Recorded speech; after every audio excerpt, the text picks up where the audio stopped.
Hey, I'm back again. I'm going to continue reading from my book. Crime and violence are common. The major crime and violence in the area did not stem from the immigrants. They were its victims.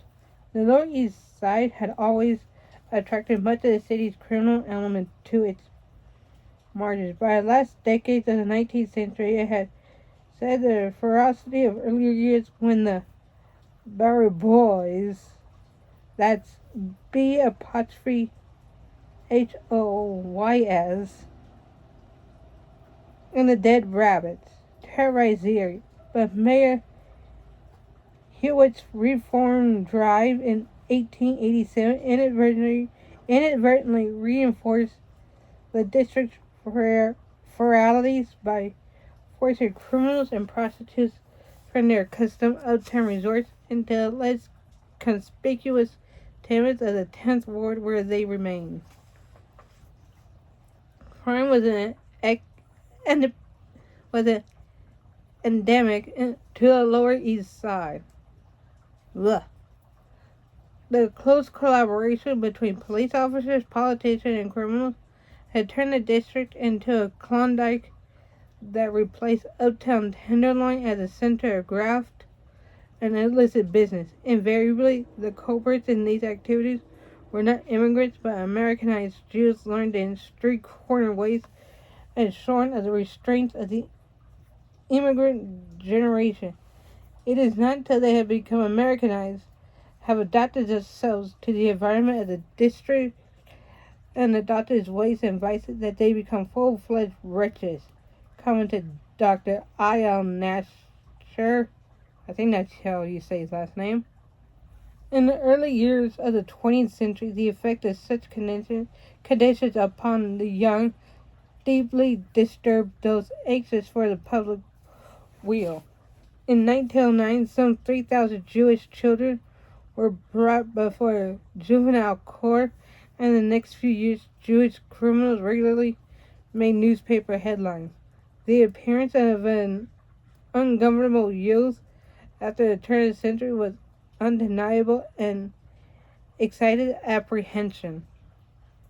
The violations of the law that characterized the immigrant community differed from the crimes of the sons of the immigrant. The former were an outgrowth of occupational overcrowding, poverty, and religious habits. Strained circumstances contributed to a large number of cases of family desertion and non-support.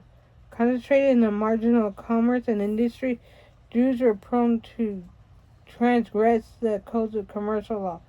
The prevalence of a spirit of enterprise out of the proportion to the capital of the community gave rise to a high incidence of felony as larceny, forgery, and failure to pay wages. Peddlers and petty shopkeepers were especially vulnerable to police oppression for evading informal levies as well as formal licensing requirements. Legislation controlling business on Sunday found Jewish immigrants natural victims. In so congested a district, the breaking of cooperation ordinances was unavoidable, and the slaughtering of chickens in tenements and violation of the sanitary code proved to be a distinctly Jewish infraction. Hold on one moment. I think my cat finally wants back in. Come on.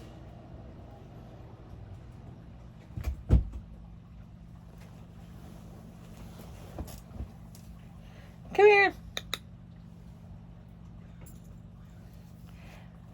Yep, my cat wanted back in.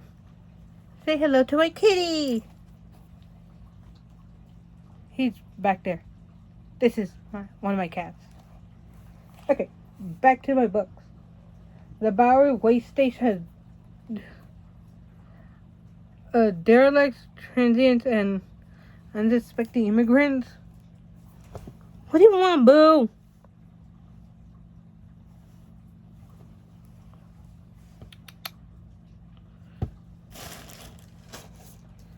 Hey.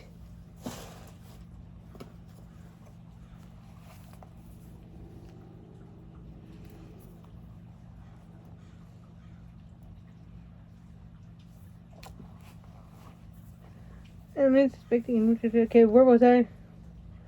The dancing academies that sprang to popularity in the first decade of the 20th century snare impetuous, friendless young women. Lured by promises of marriage, they soon were trapped by procurers for the notorious Max Hutchinson. I think that's how you say it. Association and other white slavers who prey upon the innocent and the unsuspecting. The appearance of prostitution previously rare among Jewesses alarmed the East Side. The Lower East Side, girded by the Bowery with its unsavory establishments and Water Street with its resorts of ill fame that catered to the seafaring trade, was surrounded by violence. Bearded Jews often were viciously assaulted by young hoodlums, both non-Jews and Jews. The area adjacent to the waterfront being especially dangerous. Please comment, rate, and subscribe down below. And if you're on TikTok, please follow me. I need more followers and likes. I already have enough likes. Please follow me. And I'm selling stuff on eBay and Mercari. So if you want to know my username for that so you can look at my stuff and pay for it, please comment down below, okay? Please, I need money, okay? Bye.